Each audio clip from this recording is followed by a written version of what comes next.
Saya coba untuk mengirim ke sini sehingga penderitaan masyarakat karena pengungsian akan segera berakhir.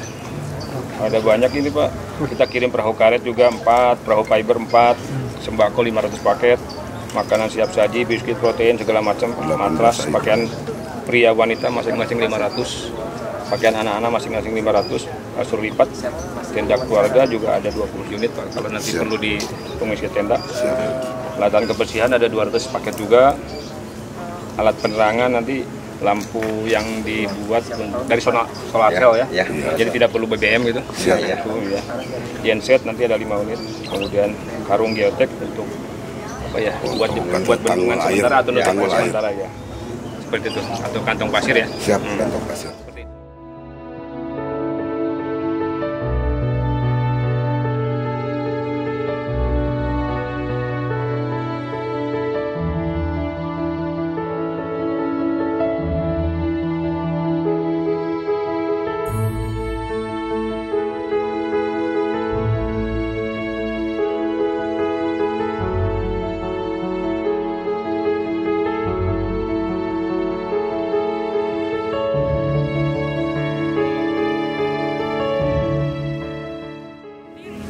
Di rumah, saya di sini di rumah ibu sama anak saya. Pas saya kasih tahu Pak RT, bu di rumah ada siapa? Ada bapak lagi tidur, itu jebol katanya benteng. Wah, saya lari bu kayak orang panik, apa mau ke sana, udah air udah gede nggak bisa lewat. Jadi saya teriak-teriak aja minta tolong yang ada di sana. Alhamdulillahnya bisa lewat atas, bisa menyelamatkan diri.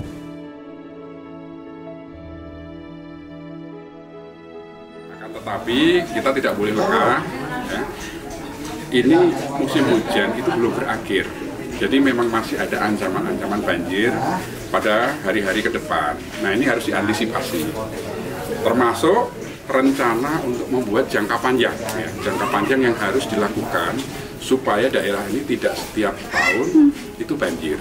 Tentu ini perlu pembicaraan tingkat pusat ya, sampai ke level pusat. Nah, sekarang ini yang penting adalah bagaimana pengungsian sudah mulai ditinggalkan ya, kembali ke rumahnya masing-masing. Tetapi yang kita tidak boleh lupa adalah kebutuhan mereka harus dipenuhi saat ini, karena ini masih dalam kondisi situasi darurat. Misalnya permakanan, kemudian juga peralatan-peralatan lain yang dibutuhkan oleh masyarakat, termasuk selimut, termasuk rumah-rumah yang kebanjiran harus dibersihkan. Ini butuh alat-alat untuk membersihkan semuanya. Ini semuanya sudah berusaha dipenuhi oleh pemerintah daerah dari BPBD dan dari dinas-dinas lain yang terkait. Dan ini kalau nanti mereka kurang, provinsi nanti akan mendukung, berikan bantuan. Provinsi nggak ada, BNPB nanti akan mendukung. Tetapi kami saat ini memang memberikan dukungan semuanya langsung melalui BPBD. Ya. Jadi ada pendekatannya adalah pendekatan struktural. Ya. Struktural itu pendekatan fisik. Tadi tidak hanya butuh kolam retensi, tetapi bagaimana tanggul-tanggul yang ada di sungai-sungai yang mengalir di sini harus kita pastikan ini tidak jebol. Ya. Nah, bagaimana cara memastikan itu? Ya, harus ada yang menginspeksi ini. Ya. Kita sebenarnya ada konsep besar, yaitu namanya jalan inspeksi.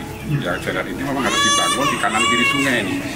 Yang kemudian teman-teman kita dari PUPR, BPWS ini bisa menggunakan akses itu untuk melihat. Jangan sampai nanti itu jebol, gitu ya.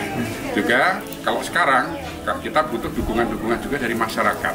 Masyarakat yang melihat tanggul-tanggul di sekitarnya di pinggir sungai ini yang sudah retak mau jebol gitu ya, ini harus segera diinformasikan minimal melalui Pak Kepala Desa ya, atau nanti sampai ke Pak Camat dan akhirnya ke BPBD juga.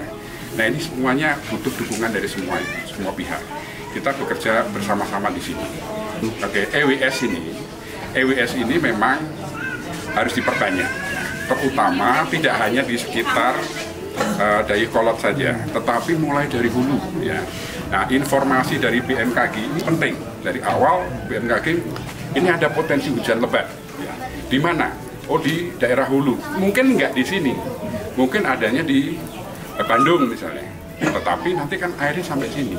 Nah, informasi-informasi ini memang harus terintegrasi Tetapi ingat, early warning itu bukan masalah alatnya saja, tetapi yang jadi pertanyaan besar, tantangan besar bagi kita adalah setelah masyarakat tadi mendapatkan informasi, apa yang dilakukan. Nah ini BPBD harus menyiapkan, misalnya rumahnya ada di daerah sini, begitu ada early warning, ini nanti airnya udah naik nih, setinggi ini, masyarakat di sini mau diungsikan kemana? Ini harus direncanakan dengan baik. Nah itu yang kita maksud sebagai tempat evakuasi. Tentu kita cari tempat yang tinggi, ya. Nah, dan itu harus dilatih dan masyarakat di sini harus tahu kalau ada apa-apa mereka pergi ke tempat itu. Nah ini disimulasikan, dilatih, inilah yang menjadi tantangan kita berikutnya. Jadi tidak hanya sekedar memasang alat, ya, tetapi jauh lebih penting adalah bagaimana masyarakat itu kemudian melakukan aksi. Dia tidak diam saja. Kalau diam biasa jadi korban. Gitu kira-kira.